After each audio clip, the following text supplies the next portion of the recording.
राम जी, जब हम रामायण की बात करते हैं, जब उनका 14 साल का वनवास हुआ और पूरी कहानी रामायण की यही है, उनका वनवास कैसे हुआ, कैसे उन्होंने गुजारा वो 14 साल और कैसे सीता माँ को वो वापस अयोध्या लेकर आए। आज उस वक्त रो पड़े और कहा, हम जानते हैं कि आप स्वयं विष्णु के अवतार हैं और आपने मुझ जैसे तुझ आदमी के आपके सर पे हाथ रखा है, लेकिन भगवान के लिए हर इंसान बराबरी का होता है। वो उन्होंने उस वक्त निषाद राज को गले लगाकर कहा। हर एक मौके पे उन्होंने अपने पत्नी को वापस लाने के लिए जिस तरीके से दिन गुजारे हैं,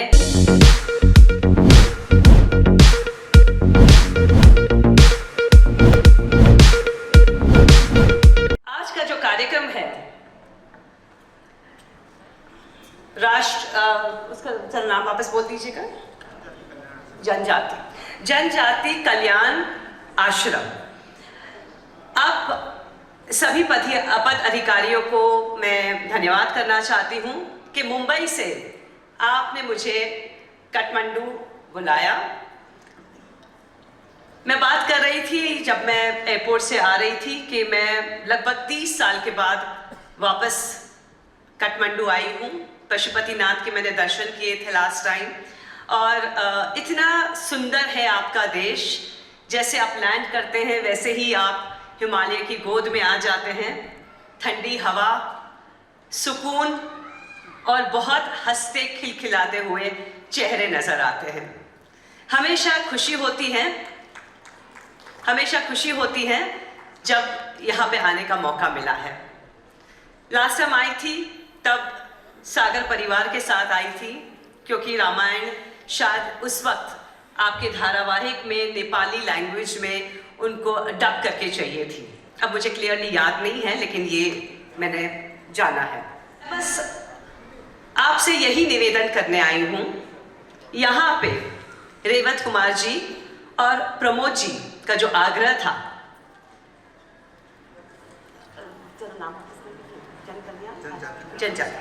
जनजाति कल्याण, ये सर धुआं बंद करिएगा ना प्लीज, आई हैव इमोशन। जनजाति कल्याण के विशेष कार्यक्रम में आप पार्ट लीजिए। आप जानते हैं रामायण से बहुत कुछ जानने को मिलता है, बहुत कुछ सीखने को मिलता है। राम जी से ये जानना मिलता है कि वो एक बहुत आदर्श और बहुत ही अच्छे पुत्र रहे हैं, बहुत अच्छे भाई रहे हैं और पति भी रहे हैं। क्योंकि उस जमाने में 2-2, 3-3 पत्नियां करने की प्रथा रहती थी, लेकिन उन्होंने सीता जी को देखकर कहा कि नहीं, मैं व्रत लेता हूं कि मैं सिर्फ एक पत्नी धर्म निभाऊंगा। ये जो उन्होंने अपने जीवन में सबको कुछ न कुछ उपदेश दिया है। हर रोज कोई न कोई एक ऐसी बात होती थी रामायण में कि आपको उससे सीख मिलती है। वो सीख आपको शायद लक्ष्मण जी से मिलती है, भरत से मिलती है, कहीं ना कहीं कौशल्या माँ से मिलती है। कोई एक पात्र रामायण का ऐसा नहीं है जो आपको सिखा कर नहीं जाता है।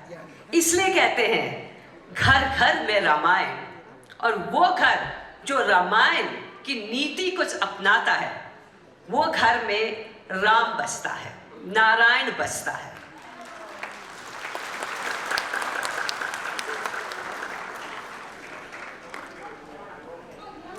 राम जी,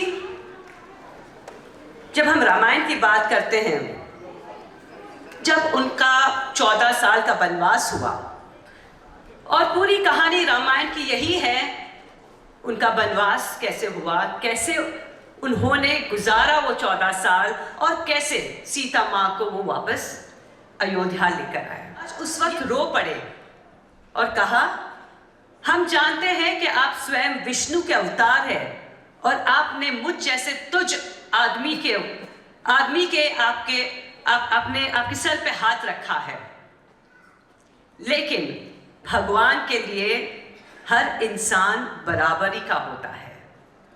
वो उन्होंने उस वक्त निषाद राज को गले लगाकर कहा।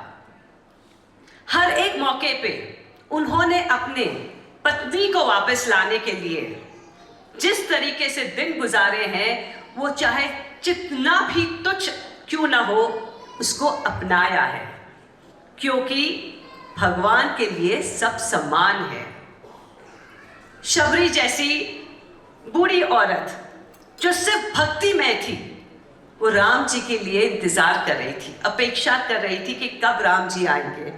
उनका प्यार देखिए, उनकी भक्ति देखिए। झूठे बेर खिलाए राम जी को, प्रभु को खिलाए, राम जी को खिलाए, लेकिन राम जी ये बात को समझते थे कि जो झूठे बेर खिला रही है माता, वो इसलिए खिला रही हैं क्योंकि उनके दिल में एक माँ का प्रेम है एक बेटे के लिए, और वो जानती थी कि उनका जो बेटा बेर खाने वाला है वो स्वयं विष्णु भगवान है। आगे चल के राम जी ने सुग्रीव की मदद ली, जो है तो वानर ही, भालू की मदद ली, उन्होंने पशु पक्षी की मदद ली।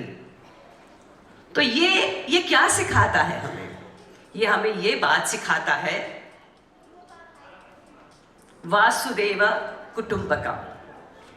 ये जो संसार है ये एक परिवार है, और इसमें हर एक इंसान, हर एक जानवर, हर एक पक्षी का एक रोल होता है, एक कैरेक्टर होता है जिसको अभिनय करना पड़ता है उनको। और ये जितने भी आते हैं इस धरती पे, इस सृष्टि पे, वो भगवान के आशीर्वाद से आते हैं, वो भगवान के हैं। आज आप और मैं, हम सब उनके चाहते लोग हैं, और हमें इस परिवार को एक करना है। आपको क्या लगता है भगवान ने हमें क्यों भेजा है? हम कठपुतली है और ड्रामा करके चले जाएंगे वापस स्वर्गलोक? नहीं, हमें इसलिए भेजा गया है कि हम एक दूसरे को प्रेम करें, हम एक दूसरे के लिए दया रखें, हम एक दूसरे के लिए मदद रूपी हो, हम पशु के लिए मदद रूपी हो, पक्षी के लिए हो, और खास तौर से इंसान के लिए मदद रूपी हो। उन इंसानों के लिए जिनके पास शायद माँ बाप ना हो, शायद पैसे ना हो, शायद सोसाइटी में खड़े रहने का रुतबा ना हो, और अगर वो सब प्रभु राम ने आपको दिया है तो आपका सबसे बड़ा फर्ज सोसाइटी की ओर, भगवान की ओर यही बनता है कि आप उन बच्चों की, उन परिवारों की मदद कीजिए, चाहे वो पैसे से हो, चाहे वो अपने समय से हो, चाहे वो अपने कर्म से हो। हम सब लोग यहाँ पे बहुत धर्मिष्ठ होंगे, हम पूजा पाठ करते हैं, मंत्रोपचार करते हैं। वैसे मैं प्रमोद जी के साथ बात कर रही थी कल, आज का समय बहुत बलवान समय है। आज 10:30 बजे से, प्रमोद जी बात कर रहे थे हम कल, 10:30 से 3:30 बजे तक एक ऐसा मुहूर्त है आज जो शायद पिछले 70 इयर्स में नहीं हुआ है। अगर उस समय में अगर आप मंत्रोच्चार करें, भगवान का नाम ले, भगवान का कोई काम करें, तो आपको 100 गुना फल मिलेगा। आज वो समय है। देखिए, भगवान भी चाहता है कि आप सब की पुण्य और बढ़े, क्योंकि आज मैं आपसे यह कहना आई हूं कि मंत्रोच्चार, भगवान का जो भी आप करते रहिए, बहुत अच्छी बात है, लेकिन भगवान हमेशा यही चाहते हैं कि हम एक दूसरे की मदद करें, हमेशा एक दूसरे को सपोर्ट करें। आज ये जो संस्था है जनजाति कल्याण आश्रम, वो जनजातियों के लिए बनी है। ये बहुत उम्दा काम कर रहे हैं, मैंने सुना 21 साल से हैं, और पिछले 9 सालों में तो उन्होंने बहुत आगे चल के बच्चों की मदद की है।